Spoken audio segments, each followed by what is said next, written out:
أعوذ بالله من الشيطان الرجيم. بسم الله الرحمن الرحيم. قال فما خطبكم أيها المرسلون؟ قالوا إنا أرسلنا إلى قوم مجرمين لنرسل عليهم حجارة من طين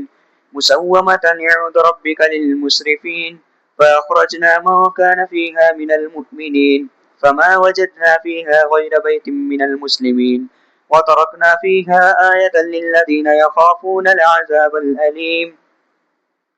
وفي موسى إذا أرسلناه إلى فرعون بسلطان مبين فتولى بركنه وقال ساحر أو مجنون فأخذناه وجنوده فنبذناهم في اليم وهو مليم. وفي عاد إذا أرسلنا عليهم الريح الأقيم ما تذر من شيء أتت إلا جعلته كالرميم. وفي ثمود إذ قيل لهم تمتعوا حتى حين فأتوا عن أمر ربهم فأخذتهم الصاعقة وهم ينظرون فما استطاعوا من قيام وما كانوا منتصرين. وقوم نوح من قبل إنهم كانوا قوما فاسقين. والسماء بنيناها بأيد وإنا لموسعون والأرض فرشناها فنعم الماهدون. ومن كل شيء خلقنا زوجين لعلكم تذكرون ففروا إلى الله إني لكم منه نذير مبين. ولا تجعلوا مع الله إلها آخر إني لكم منه نذير مبين. كذلك ما أتى الذين من قبلهم من رسول إلا قالوا ساحر أو مجنون أتواصوا به بل هم قوم طاغون. فتول عنهم فما أنت بملوم وذكر فإن الذكرى تنفع المؤمنين. وما خلقت الجن والإنس إلا ليعبدون ما أريد منهم من رزق وما أريد أن يطعمون إن الله هو الرزاق ذو القوة المتين. فإن للذين ظلموا ذنوبا مثل ذنوب أصحابهم فلا يستعجلون فويل للذين كفروا من يومهم الذي يوعدون. بسم الله الرحمن الرحيم. والطور وكتاب مسطور في رق منشور والبيت المعمور والسقف المرفوع والبحر المسجور إن عذاب ربك لواقع ما له من دافع يوم تمور السماء مورا وتسير الجبال سيرا فويل يومئذ للمكذبين الذين هم في خوض يلعبون يوم يدعون إلى نار جهنم دعا هذه النار التي كنتم بها تكذبون.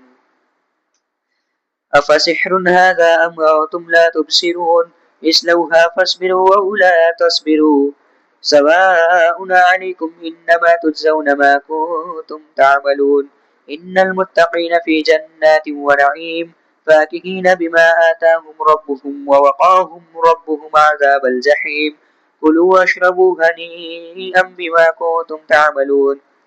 متكئين على سرر مصفوفة وزوجناهم بحور عين. والذين آمنوا واتبعتهم ذريتهم بإيمان ألحقنا بهم ذريتهم وما ألتناهم من عملهم من شيء كل امرئ بما كسب رهين. وأمددناهم بفاكهة ولحم مما يشتهون يتنازعون فيها كأسا لا لغو فيها ولا تأثيم ويطوف عليهم غلمان لهم كأنهم لؤلؤ مكنون. وأقبل بعضهم على بعض يتساءلون قالوا إنا كنا قبل في أهلنا مشفقين فمن الله علينا ووقانا عذاب السموم إنا كنا من قبل ندعو إنه هو البر الرحيم. فذكر فما أنت بنعمة ربك بكاهن ولا مجنون أم يقولون شاعر نتربص به ريب المنون قل تربصوا فإني معكم من المتربصين. أم تأمرهم أحلامهم بهذا أم هم قوم طاغون أم يقولون تقوله بل لا يؤمنون فليأتوا بحديث مثله إن كانوا صادقين. أم خلقوا من غير شيء أم هم الخالقون أم خلقوا السماوات والأرض بل لا يوقنون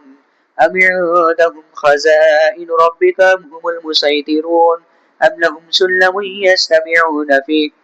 فيه فليأتي مستمعهم بسلطان مبين أم له البنات ولكم البنون أم تسألهم أجرا فهم من مغرم مثقلون أم عندهم الغيب فهم يكتبون أم يريدون كيدا فالذين كفروا هم المكيدون أم لهم إله غير الله سبحان الله عما يشركون وإن يروا كسفا من السماء ساقطا يقولوا سحاب مرقوم فذرهم حتى يلاقوا يومهم الذي فيه يسعقون يوم لا يغني عنهم كيدهم شيئا ولا هم ينصرون وإن للذين ظلموا عذابا دون ذلك ولكن أكثرهم لا يعلمون واصبر لحكم ربك فإنك بأعيننا وسبح بحمد ربك حين تقوم ومن الليل فسبحه وإدبار النجوم بسم الله الرحمن الرحيم والنجم إذا هوى ما ضل صاحبكم وما غوى وما ينطق عن الهوى إن هو إلا وحي يوحى علمه شديد القوى ذو مرة فاستوى وهو بالأفق الأعلى ثم دنا فتدلى فكان قاب قوسين أو أدنى فأوحى إلى عبده ما أوحى ما كذب الفؤاد ما رأى أفتؤمرونه على ما يرى ولقد رآه نزلة أخرى عند سدرة المنتهى عندها جنة المأوى إذ يغشى السدرة ما يغشى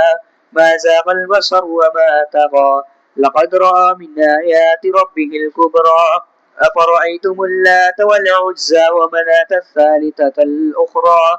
ألكم الذكر وله الأنثى تلك إذا قسمة ضيزى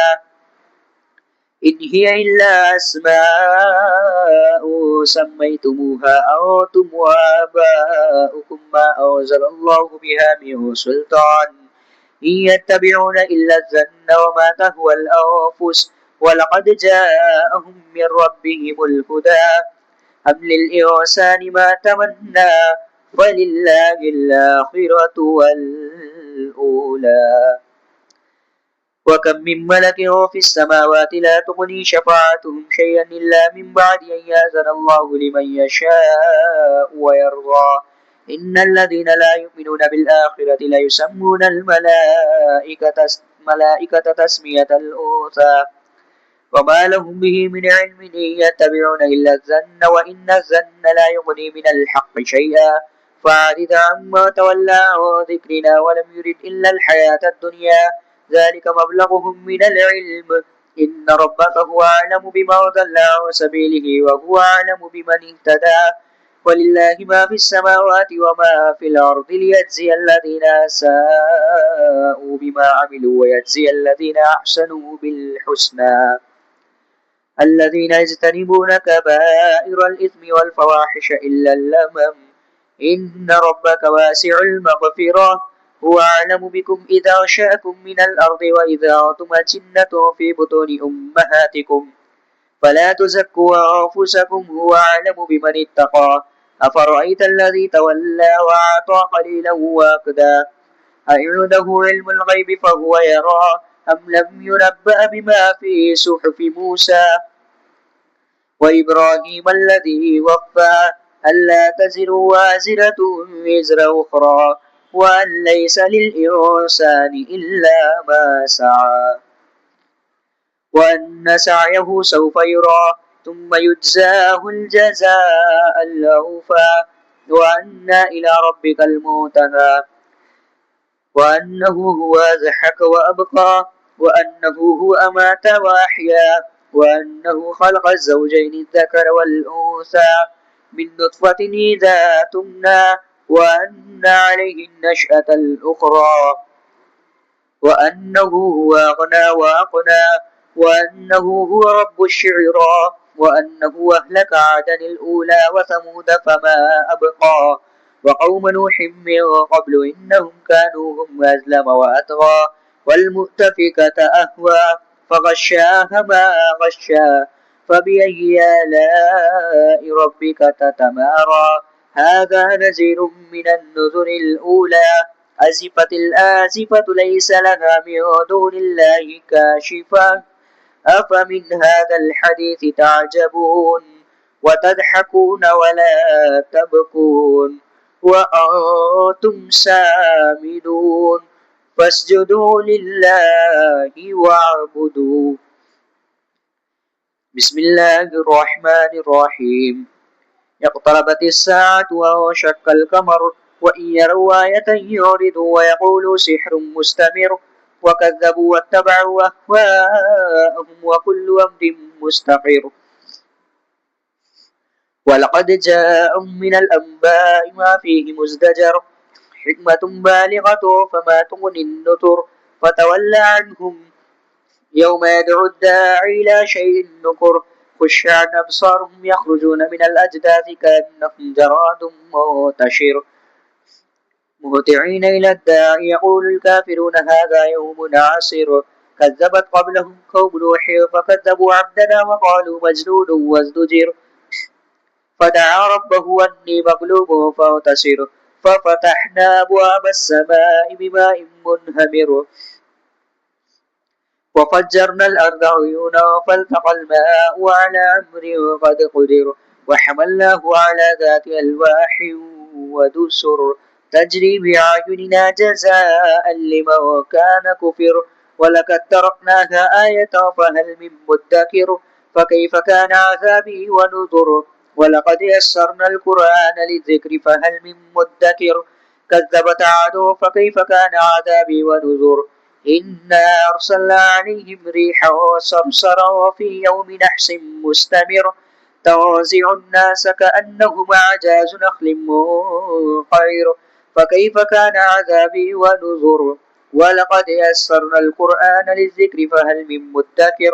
كذب ثمود بالنذر فقالوا وبشرا منا واحدا نتبعه إنا إذا لفي ضلال وسعر أو ألقي الذكر عليهم من بيننا بل هو كذاب أشر سيعلمون غدا من الكذاب الأشر إنا مرسل الناقة فتنة لهم فارتقبهم واصطبر ونبئهم أن الماء قسمة بينهم كل شرب محتضر فنادوا صاحبهم فتعاطى فعقر فكيف كان عذابي ونذر إنا أرسلنا عليهم صيحة واحدة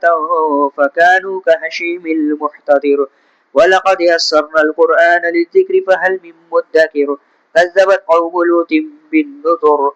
إنا أرسلنا عليهم حاصبا إلا آل لوط نجيناهم بسحر نعمة من عندنا كذلك نجزي من شكر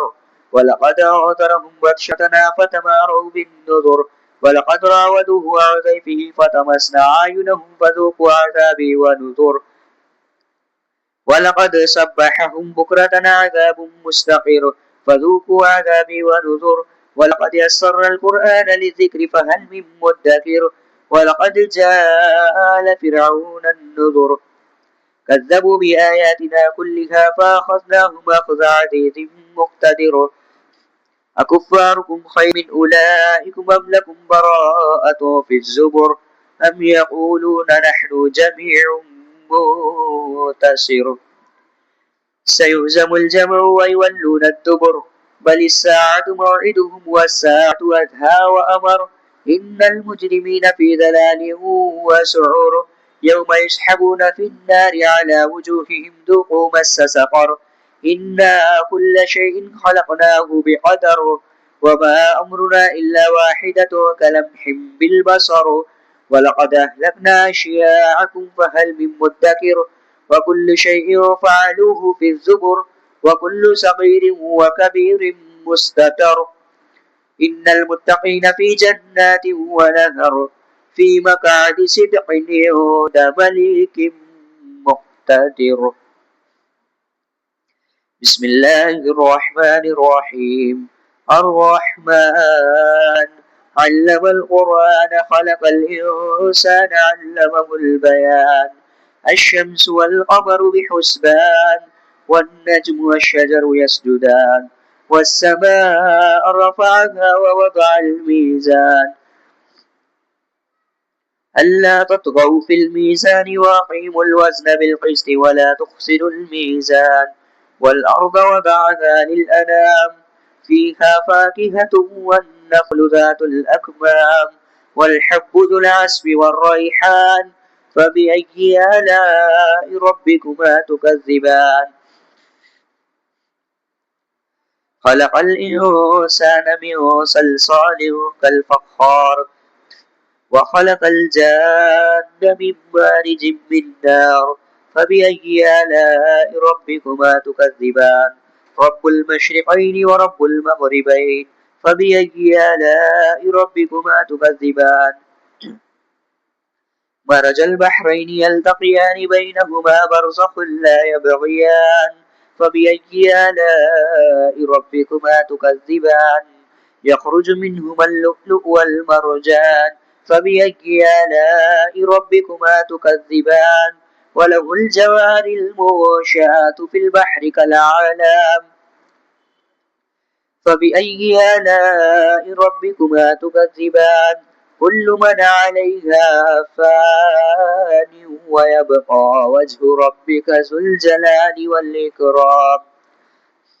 فبأي آلاء ربكما تكذبان يسأله من في السماوات والأرض كل يوم هو في شأن فبأي آلاء ربكما تكذبان سنفرغ لكم أيها الثقلان فبأي آلاء ربكما تكذبان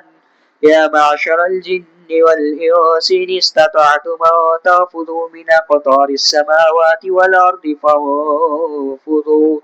لا تنفذون إلا بسلطان فبأي آلاء ربكما تكذبان يرسل عليكما شواظ من نار ونحاس فلا تنتصران فبأي آلاء ربكما تكذبان فإذا انشقت السماء فكانت وردة كالدهان فبأي آلاء ربكما تكذبان فيومئذ لا يسأل عن ذنبه إنس ولا جان فبأي آلاء ربكما تكذبان يعرف المجرمون بسيماهم فيؤخذ بالنواسي والأقدام فبأي آلاء ربكما تكذبان هذه جهنم التي يكذب بها المجرمون يطوفون بينها وبين حميم آن فبأي آلاء ربكما تكذبان ولمن خاف مقام ربه جنتان فبأي آلاء ربكما تكذبان ذواتا أفنان فبأي آلاء ربكما تكذبان فيهما عينان تجريان فبأي آلاء ربكما تكذبان فيهما من كل فاكهة زوجان فبأي آلاء ربكما تكذبان متكئين على فرش بطائنها من استبرق وجل الجنتين دان فبأي آلاء ربكما تكذبان فيهن قاصرات الطرف لم يطمثهن إنس قبلهم ولا جان فبأي آلاء ربكما تكذبان كأنهن الياقوت والمرجان فبأي آلاء ربكما تكذبان هل جزاء الإحسان إلا الإحسان فبأي آلاء ربكما تكذبان ومن دونهما جنتان فبأي آلاء ربكما تكذبان مدهامتان فبأي آلاء ربكما تكذبان فيهما عينان نضاختان فبأي آلاء ربكما تكذبان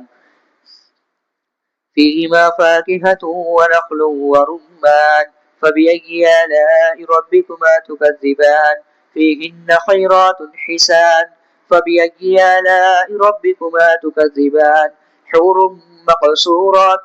في الخيام فبأي آلاء ربكما تكذبان لم يطمثهن إنس قبلهم ولا جان فبأي آلاء ربكما تكذبان متكئين على رفرف خضر وبقري حسان فبأي آلاء ربكما تكذبان تبارك اسم ربك ذي الجلال والإكرام بسم الله الرحمن الرحيم إذا وقعت الواقعة ليس لوقعتها كاذبة خافضة رافعة إذا رجت الأرض رجا وبست الجبال بسا فكانت هباء منبثا وكنتم أزواجا ثلاثة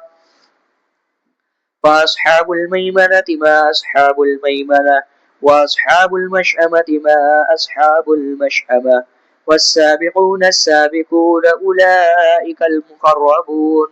في جنات النعيم ثلة من الأولين وقليل من الآخرين على سرر موضونة متكئين عليها متقابلين يطوف عليهم ولدان مخلدون بأكواب وأباريك وكأس من معين لا يصدعون عنها ولا يوزفون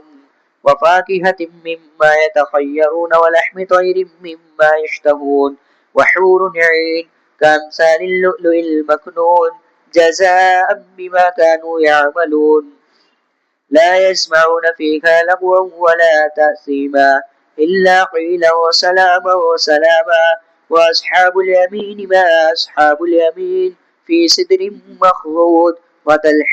منضود وظل ممدود وماء مسكوب وفاكهة كثيرة لا مقطوعة ولا ممنوعة وفرش مرفوعة إنا أنشأناهن إنشاء فجعلناهن أبكارا عربا أترابا لأصحاب اليمين ثلة من الأولين وثلة من الآخرين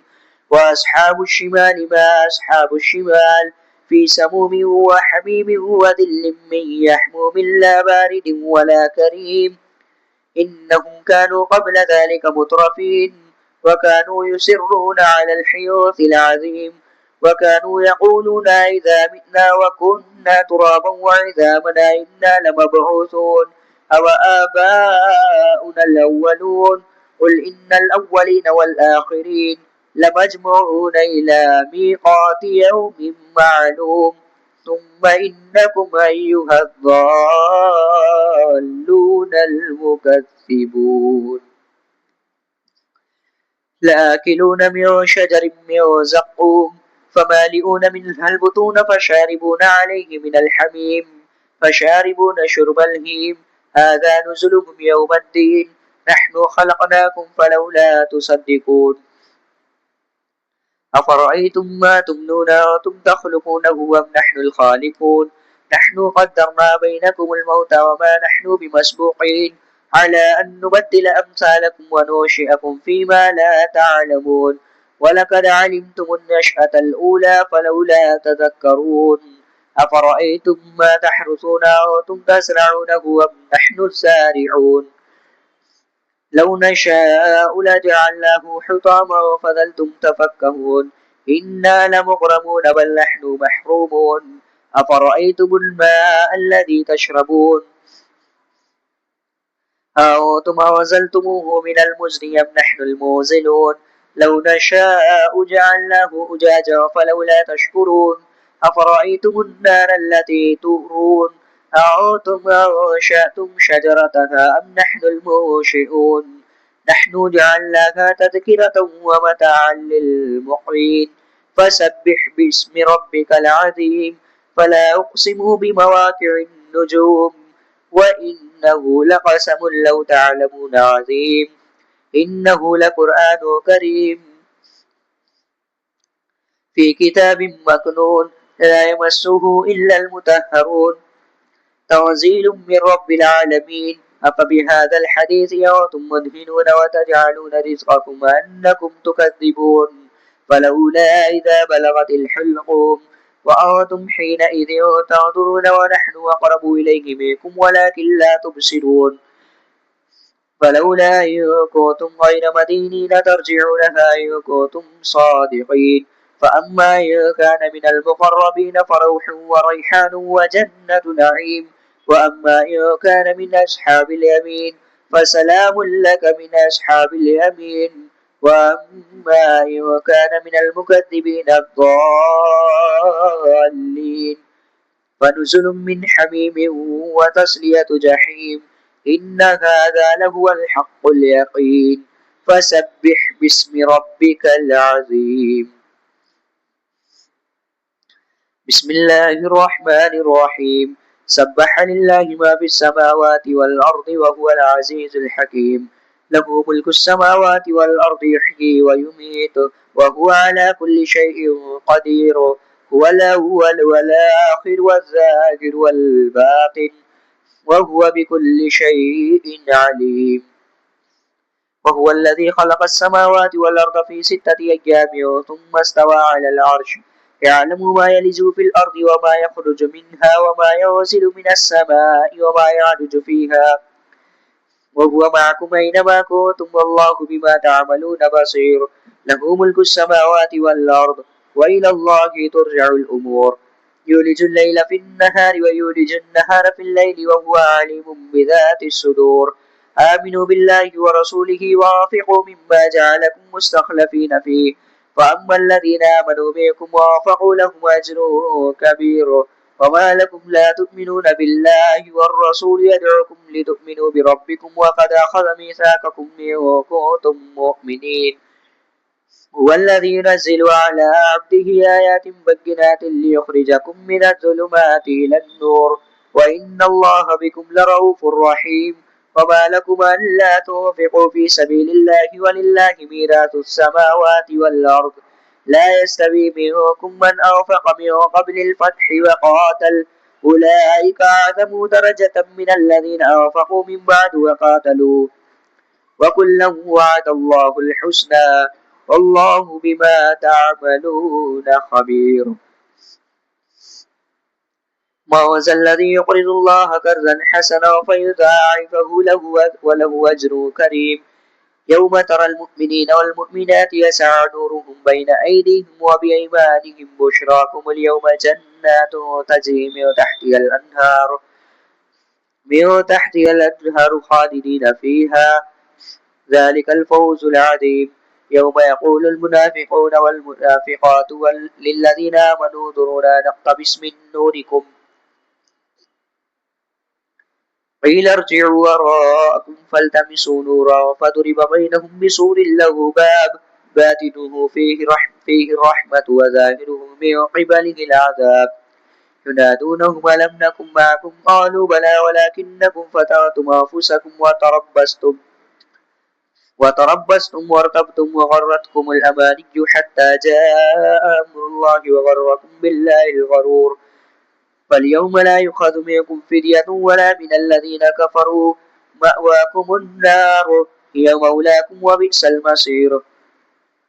ألم يأن للذين آمنوا وتخشع قلوبهم لذكر الله وما نزل من الحق ولا يكونوا كالذين أوتوا الكتاب من قبل فطال عليهم الأمد فقست قلوبهم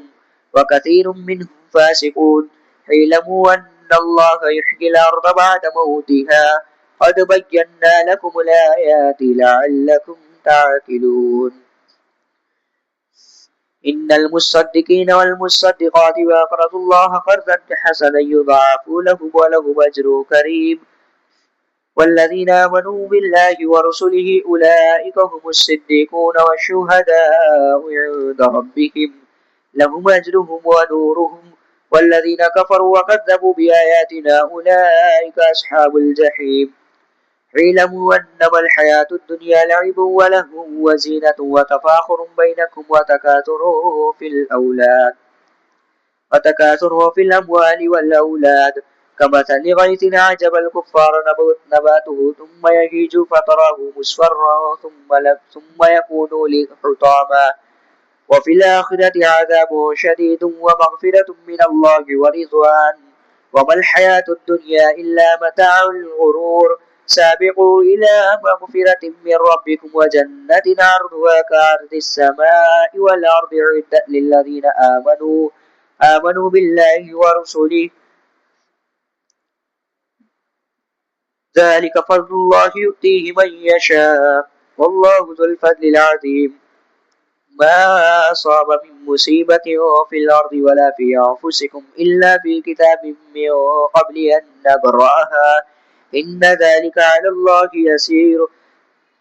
لكي لا تأسوا على ما فاتكم ولا تفرحوا بما آتاكم